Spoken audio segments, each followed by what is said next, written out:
What's going on, Saviors? GH here. Welcome to the August 16 MMO News. This month, we have some exciting updates, open beta tests, roadmaps, and delays. We're gonna do this quick. And with that said, let's do this. First up, Lost Ark just got a new update. The recently launched August update for Lost Ark, dubbed the Wield the Storm update, has introduced an array of new content and enhancement to Lost Ark. Players can now engage in the Akan Legion raid and experiment with the unique abilities of the new Aeromancer Specialist Advanced class. And according to the update, it's capable of manipulating the weather. There's also a new Guardian raid called Sonavel. Additionally, the Super Mokoko Express event and the Southern Power Pass is also going to be included in the update to offer progression incentives. They also reworked the Chaos Dungeons, Abyssal Dungeons, Chaos Gates, and Secret Dungeons to provide a refreshed gameplay experience. And guys, the patch notes is very lengthy. But anyway, the important thing that you want to know is there's a new Legion raid, new class, and they reworked the Chaos Dungeon and Guardian raid so that it wouldn't be exhausting. I was expecting for them to alleviate the gatekeeping problem, but as usual, Smilegate hasn't realized that the problem of Lost Ark is the gatekeeping and the trusted status. It's making it hard for new players to come play the game because if you're untrusted, you can't buy accessories and everybody will gatekeep you in Legion raids, and you can't buy a bus because you cannot trade drivers. That said, let's hope Smilegate realized this early. What do you guys think? How do we really reduce the gatekeeping or at least make it easier for newer players to get in a party? Tell me in the comments.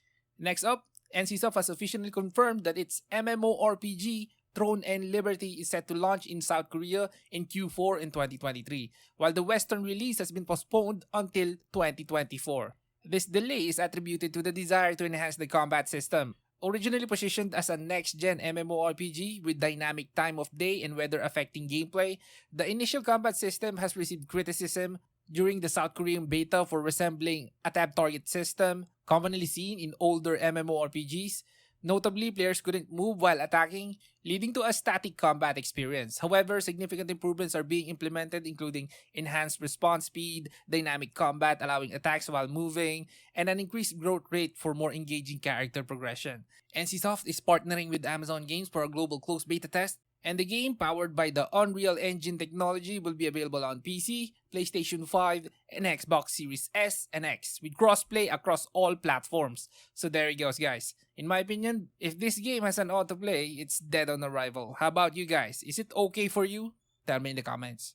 Coming up next, in Japan, Blue Protocol developers recently discussed upcoming changes during a live stream. The Blue Protocol database has provided translations for non-Japanese speakers. The upcoming patch brings UI and HUD improvements, including streamlined adventure boards with quests and separate tabs for completed ones. Gameplay changes include the ability to start gathering while mounted, skill adjustments, and the addition of the new Blitz Lancer class in the August 16 update, along with new enemies, a level up campaign, social media gacha rewards, and Season 2. Future changes, possibly in October, might include more customization options, adventure board retroactive progress tracking, party finder enhancements, party system improvements, enhanced character build options, and combat diversification based on feedback. So there goes Blue Protocol. Are you guys still playing it in Japan? How is it? Next MMO news, Palia, the cozy live sim MMO, is now on open beta, and if you want to play, just head on to their website. And as of today, the game just got a new update, and in this first update, expect new quests, discovered items, in addition to Zeki's Wondrous Machine. Experience rate and resource adjustments are made, along with enhancements and additions to the premium store. This game is a breath of fresh air. I kinda like this. Let's hope they address some of the player concerns ASAP.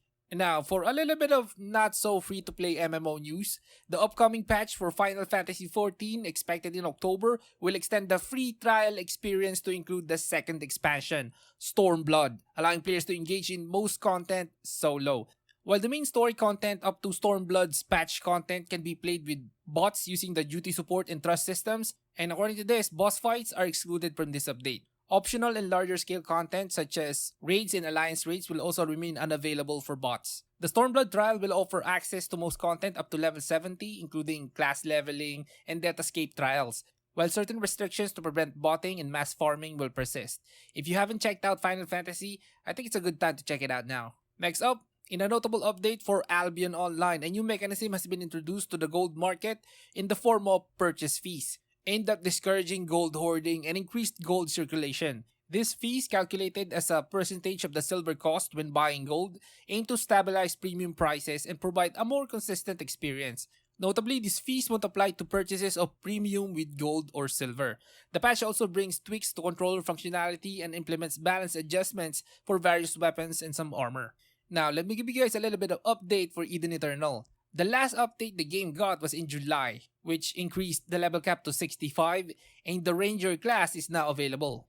So yeah, it looks like it's gonna take a while before the game reaches the level 100 level cap, and that is seriously disappointing. Anyway, second to the last MMO news, Jandysoft, the developer of Mad World, has shared an updated roadmap for the remainder of 2023, outlining various enhancements and additions. The roadmap includes 2 major updates, one in August-September and another in October-November, with future plans for a winter update.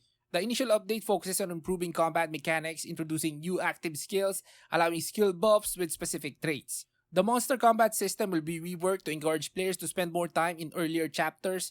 New content includes diverse monsters, revamped monster traits, a hardcore dungeon, a phantom training ground, and enhancements to pets' usefulness. Additionally, daily life content with various crafting features will be introduced. The October-November update brings a new area, main dungeon, and ancient field boss to Act 5. Along with combat updates, achievements, abyssal invasion, improvements, pet enhancements, new equipment, and a PvP system rework.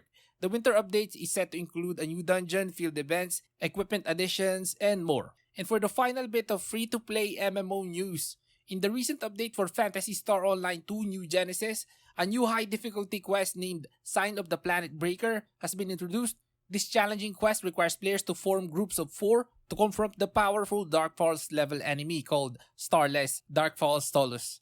Players will need to strategize and utilize their gear effectively to overcome the enemy's harsh attacks. Additionally, the update includes an Ark's Records event for Geometric Labyrinth Rank 2.